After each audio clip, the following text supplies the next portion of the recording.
16 minutos. Vamos rezar pedindo a intercessão da Virgem Maria, ela que é sede da sabedoria, para que ela possa nos auxiliar nesta aprendizagem daquilo que é a Igreja de Nosso Senhor Jesus Cristo. Em nome do Pai, do Filho e do Espírito Santo. Amém. Ave Maria, cheia de graça, o Senhor é convosco. Bendita sois vós entre as mulheres, e bendito é o fruto do vosso ventre, Jesus. Santa Maria, Mãe de Deus, rogai por nós, pecadores, agora e na hora de nossa morte. Amém. Maria, sede da sabedoria, rogai por nós. Sejam todos bem-vindos nesta noite para a gente falar um pouco daquilo que é a fé cristã católica. E é importante a gente saber o que nós assumimos como nossa fé, é importante nós entendermos como vivemos a nossa fé, é importante nós sabermos por que viver a nossa fé e vivê-la de maneira correta. E hoje nós vamos falar um pouco de uma série sobre o sacramento do batismo. Sacramento do batismo, que é o primeiro sacramento que nós recebemos como porta de iniciação para a vida cristã, a vida em Deus. Lá no Catecismo da Igreja Católica, no número 1213, vai dizer o seguinte: o santo batismo é o fundamento de toda a vida cristã, o pórtico da vida no Espírito, que o termo que o Catecismo vai usar é vita spiritualis iuanua, porta de vida espiritual, e a porta que dá acesso aos outros sacramentos. Este ponto deve ficar bem frisado. Como porta de entrada, ele como primeiro sacramento, é a partir dele que nós vamos receber os outros sacramentos. É algo muito lógico. Para se chegar à primeira comunhão, receber a Eucaristia, é preciso ser batizado.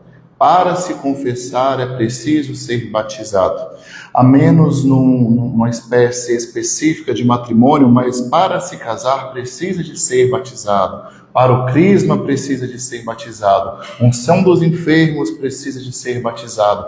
Para receber o grau da ordem, precisa de ser batizado. O batismo se torna a condição essencial para os outros sacramentos. Ele é a porta por onde entramos na vida cristã católica. E o batismo ele vai assegurar a nós, batizados, algumas coisas. A primeira coisa é sermos libertos do pecado. Nós sabemos que pelo pecado dos primeiros pais, de Adão e Eva, nós também pecamos como consequência disso, participantes da natureza humana. Então, quando nós recebemos o sacramento do batismo, todos os nossos pecados são apagados. E aqui fica uma coisa interessante, quando nós chegamos na etapa do catecumenato, que são as pessoas adultas que estão se preparando para receberem os 3 sacramentos da iniciação cristã, eles não precisam de se confessar para a primeira Eucaristia. Eles, no ato do batismo, já são libertos de todos os pecados. A segunda coisa, nós passamos a sermos chamados de filhos de Deus. Filhos no Filho. Por quê? O Filho unigênito de Deus é o próprio Jesus Salvador, o Verbo encarnado. Por causa de Jesus, nós nos tornamos irmãos do Cristo e também somos partícipes desta filiação. Nós somos filhos adotivos de Deus. E pelo batismo, nós também nos tornamos membros vivos de Cristo. Vai dizer Paulo que ele é a cabeça da igreja e nós somos os seus membros. Então o batismo também ele vai nos dar esta corporeidade espiritual, esta corporeidade mística que nos vai fazer participar deste corpo, nos tornando um só com Cristo cabeça. E por fim, se nós nos tornamos corpo de Cristo, ele que é a cabeça da igreja e nós somos os membros, nós nos tornamos membros da igreja. E aqui vale ressaltar uma coisa: o batismo nos torna pessoas dentro da igreja. Nós temos uma identidade, nós somos partícipes, nós somos agregados à igreja. E aqui vale nós ressaltarmos um ponto que quando nós falamos de somos partícipes da igreja enquanto membro, nós somos partícipes das graças que a igreja recebe, mas também nós participamos da ação evangelizadora, missionária e apostólica da igreja.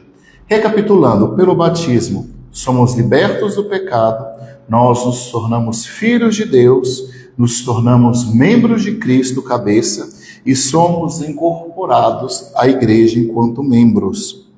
E o batismo, ele pode se definir como isso, o sacramento da regeneração pela água. E curioso que a palavra batismo significa mergulho, porque enquanto nós descemos as águas, nós somos mergulhados com Cristo para uma vida nova. E o Catecismo da Igreja Católica vai continuar dizendo de como este sacramento é chamado. Lá no número 1214 vai dizer assim: chamado de batismo, por causa do rito central com que se realiza. Batizar significa mergulhar. Hoje é menos comum, mas antigamente, no começo, nos primórdios da igreja, o catecúmeno era levado à água e ele baixava sobre a água e reerguia, para mostrar o quê? Que ali o cristão abaixa na água para morrer com Cristo e se levanta para com ele ressurgir. O mergulho, isto é mergulhar. Daí vem o nome batismo. Banho de regeneração e da renovação no Espírito Santo. Isso lá no número 1215. Porque significa que o homem que é batizado, ele nasce de novo da graça do Espírito Santo. Aí nós vamos entender um pouco do diálogo de Jesus com Nicodemos, quando ele fala que é preciso nascer de novo, nascer da água e do Espírito. Também chamado de iluminação, lá no número 1216. Porque aqueles que recebem estes ensinamentos ficam com o Espírito iluminado, o Verbo, luz verdadeira e luz sem ocaso.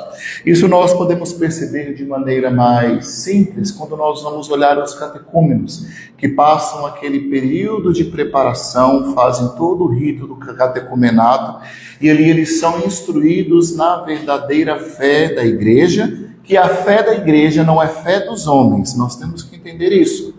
A fé da igreja é a fé de Cristo. A igreja, como esposa, comunga da fé do Cristo que nos é dada por meio do ensinamento da igreja. E quando nós vamos falando do batismo, nós vamos percebendo que Deus tem um jeito muito peculiar de se manifestar no Antigo Testamento. As coisas não são nos dadas assim de supetão de uma vez. Deus vai se revelando, ou seja, Deus vai tirando o véu de si mesmo. E nós vamos vendo nas Sagradas Escrituras algumas prefigurações daquilo que é o batismo, que nós conhecemos hoje. Nós vamos pegar ali, vai dizer assim: logo no princípio do mundo, o Espírito pairava sobre as águas, para que desde então concebessem o poder de santificar. Quando nós vamos pegar lá no começo do Gênesis, quando vai dizer que o mundo ainda estava informe e o Espírito pairava sobre as águas, ali nós já temos uma prefiguração daquilo que é o batismo, porque depois daquilo o mundo vai ser criado a partir do verbo, da ordem do verbo, que Deus vai dizer faça-se, faça-se, faça-se. E o batismo é isso. Quando nós estamos no rito do batismo, nós vamos ver mais para frente, nós pedimos o Espírito Santo que ele possa pairar sobre a água, onde vai ser feito o batismo, fazendo uma memória desta água que pairava sobre as águas no Gênesis. Outra prefiguração do batismo são as águas do dilúvio. Isso também está no rito do batismo que nós vamos ver lá para frente. Nas águas do dilúvio, deste-nos uma imagem do batismo, sacramento da vida nova, porque as águas significam ao mesmo tempo o fim do pecado e o princípio da santidade. Vamos voltar e fazer memória rapidinho das águas do dilúvio. O que acontece? Aquela família de Noé entra dentro da arca, ela é fechada, e o que acontece? Toda a humanidade é dissipada, mas a família de Noé é preservada. A mesma água que salva Noé é a mesma água que purifica a humanidade. Então, lá no rito do batismo, faz-se menção a esta água, porque Noé, que está guardado dentro da arca, a arca é figura da igreja. E guardado dentro da igreja, o batizado ele é salvo. Por isso que nós falamos da água que é a água do dilúvio. Depois nós vamos ter falando das águas do rio, do Mar Vermelho. Vai dizer assim, lá no rito do batismo: aos filhos de Abraão atravessar a pé enxuto o Mar Vermelho, para que esse povo liberto da escravidão fosse a imagem do povo santo dos batizados. A outra figura sendo a travessia do Mar Vermelho, nós devemos nos lembrar que o povo de Israel, o povo eleito, estava sendo escravizado nas terras do Egito. Então, Deus abrir o Mar Vermelho para fazer com que o povo passasse a pé enxuto, é tirar o povo da escravidão, conduzir o povo à terra prometida e salvar o povo. E o batismo também é isso. Para aqueles que passam pelas águas do batismo, eles atravessam, saem da escravidão do pecado, encontram a salvação dada por Deus e, mais do que isso, se tornam o novo povo de Deus, trazendo em si a marca indelével do batismo. Lá no número 1220 do Catecismo da Igreja Católica vai se dizer o seguinte: se a água de nascente simboliza a vida, a água do mar é um símbolo da morte. Por isso é que podia prefigurar o mistério da cruz. E por este simbolismo, o batismo significa a comunhão com a morte de Cristo. Dentro de Sagradas Escrituras, gente, nada é por acaso. Então a água ela vem apresentar esta duplicidade. Geralmente, quando nós falamos da água da fonte, nós estamos falando da água que é capaz de dar vida. Aí nós vamos entender aquela passagem de Jesus com a samaritana, que Jesus vai falar assim, dá-me de beber.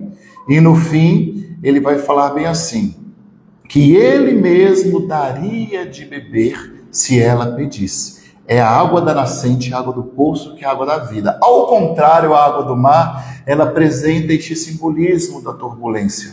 A mentalidade antiga acreditava o quê? Que no mar existiam criaturas que poderiam fazer o mal ao homem, né? Então era símbolo de morte. Então a água traz este mistério para nós, dessa duplicidade, daquele que morre com Cristo no afundar-se e aquele que nasce com Cristo para a vida nova. E aí nós podemos fazer uma pergunta que talvez vocês já devem ter ouvido, ou já devem ter feito. Se Jesus é Deus, segunda pessoa da Santíssima Trindade, por que Jesus se batizou? Ela deixa a nossa cabeça fazendo com as caraminholas. Mas vamos lá. Nós temos que entender que o Verbo se fez carne e habitou entre nós. É isso que nós vamos lendo no livro de João. E falar da encarnação do Verbo é falar do aniquilamento de Jesus. Aquele que, sendo homem, escolheu assumir para si a condição de um escravo, fazendo-se aos homens semelhante, exceto no pecado. E é isso que Paulo vai dizer. Então fazia parte do aniquilamento de Jesus, assumir a condição de homem. E Jesus não tinha pecado também. Então o batismo que ele recebeu de João não era um batismo para a conversão e de penitência. E Jesus vai ser batizado, meu povo, nós temos que lembrar daquela cena teofânica lá do Evangelho. Quando Jesus desce as águas, o céu se abre, o Espírito aparece em forma de pomba e se ouve a voz: eis o meu filho muito amado, do qual me agrado. Então era preciso também que Jesus se batizasse para que a Trindade já pudesse ir desvelando a figura do Espírito Santo. Segundo motivo que Jesus deveria se batizar, para santificar as águas do batismo e tornar-se modelo para todo homem.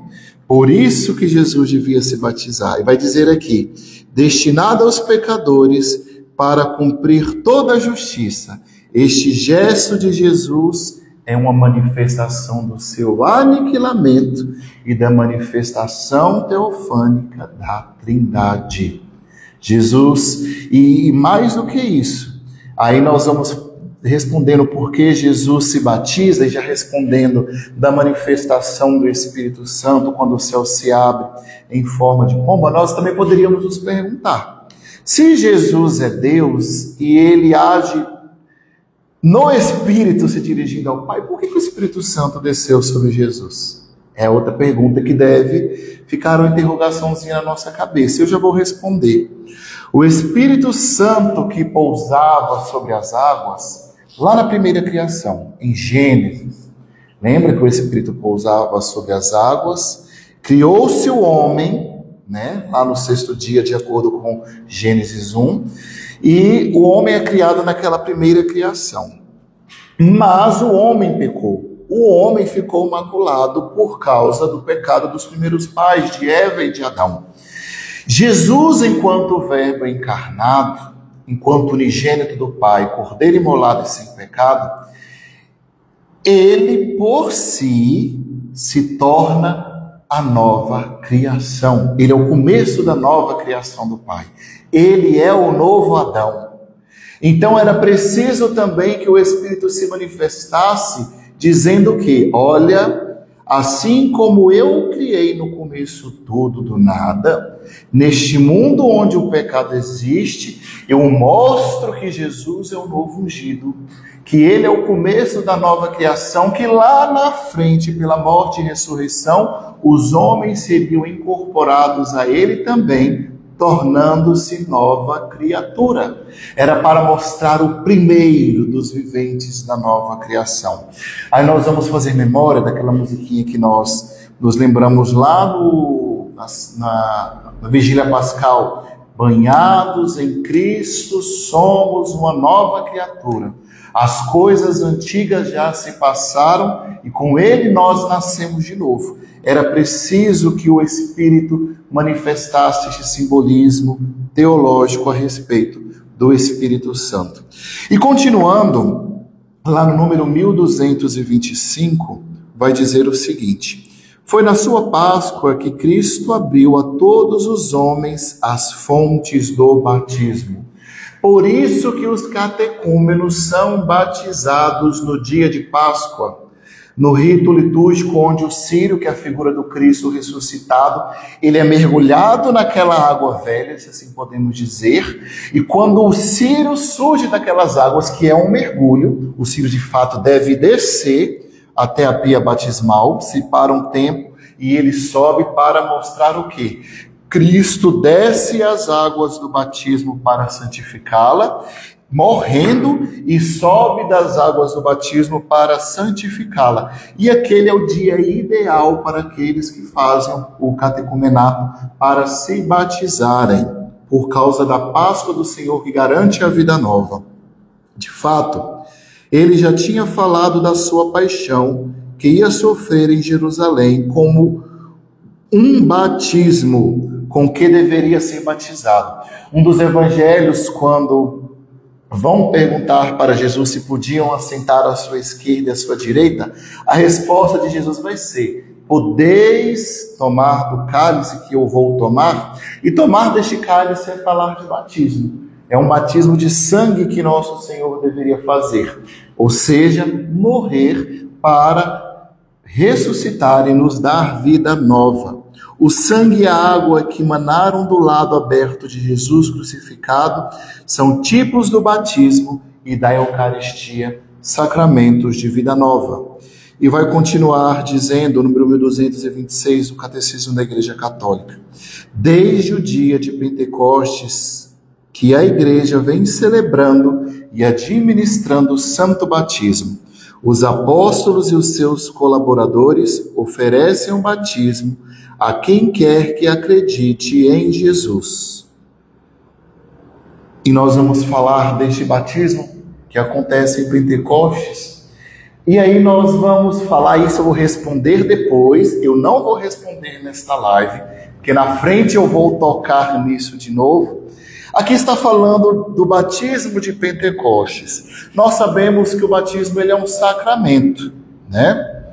E que Jesus, quando morre e ressuscita e dá um mandato aos discípulos, ele vai dizer o seguinte: batizai todos em nome do Pai, do Filho e do Espírito Santo. E de fato, depois de Pentecostes, os apóstolos vão seguir este mandato de nosso Senhor Jesus Cristo, de batizar. Aí vem a pergunta que eu não vou responder nesta live, somente na outra. E quem batizou os apóstolos? É uma pergunta que não sei se você já se fez, mas eu não vou responder agora, vai estar lá na frente, porque eu vou responder depois. Você vai pensar, você vai pesquisar, tentar descobrir quem batizou os apóstolos. Mas se você tiver uma sugestão, escreve aqui na live. Quem sabe alguém acerta, né? E eu vou continuar e vou deixar vocês na curiosidade. E por que nós batizamos? A necessidade do batismo. Lá no número 1257 vai dizer assim: a igreja não conhece outro meio senão o batismo para garantir a entrada na bem-aventurança eterna. Então nós vamos vendo que o batismo, enquanto porta de entrada para os sacramentos, ele vai nos assegurando esta salvação, esta via salvífica. Nós temos que lembrar que o sacramento, ele também nos garante isto, a salvação que provém da igreja. Não, Rita, não foi Jesus que batizou os apóstolos. Não foi Jesus. Também não foi João. Não foi João. E nós vamos entendendo que o batismo é sacramento. O batismo não, os sacramentos são para dar vida nova ao homem, para dar a participação na comunhão da vida de Cristo. Então, se sem o batismo nós não podemos receber os outros sacramentos, como nós vamos traçar este caminho de salvação?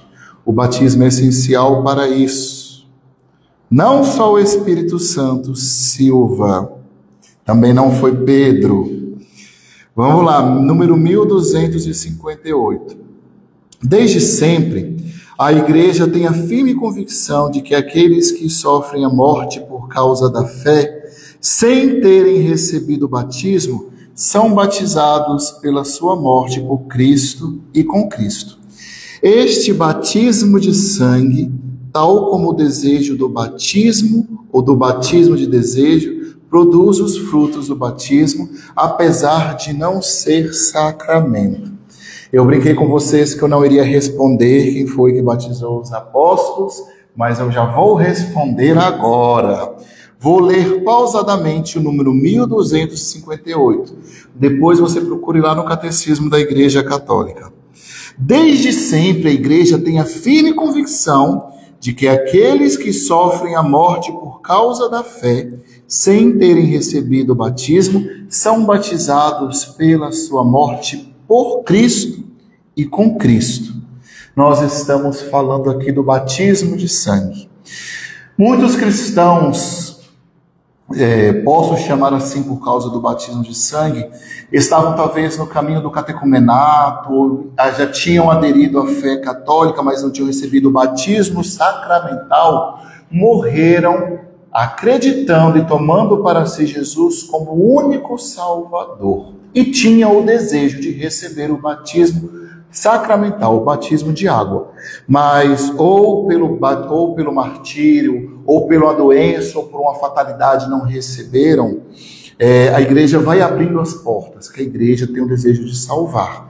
Mas aqui nesse caso particular, o batismo de sangue daqueles que dão a vida por Jesus, eles são batizados no sangue. Aí eu vou voltar naquele evangelho. Vocês poderão beber do cálice que eu vou beber?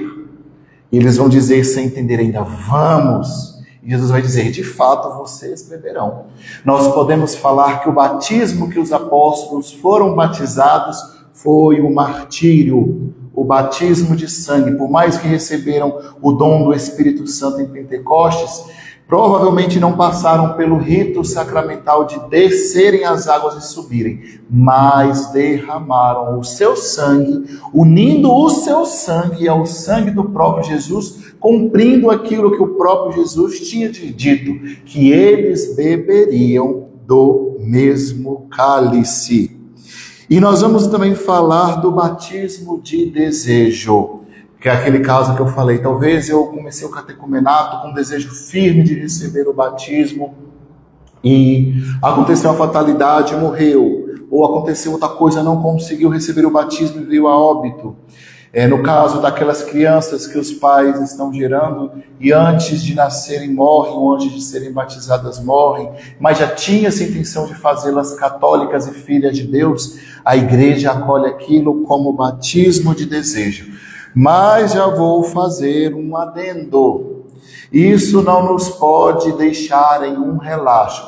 Mas se pode ser assim, então não precisa de receber o batismo sacramental. O batismo sacramental, de acordo com os livros da igreja e as normas canônicas, ele nos garante a recepção do sacramento de fato.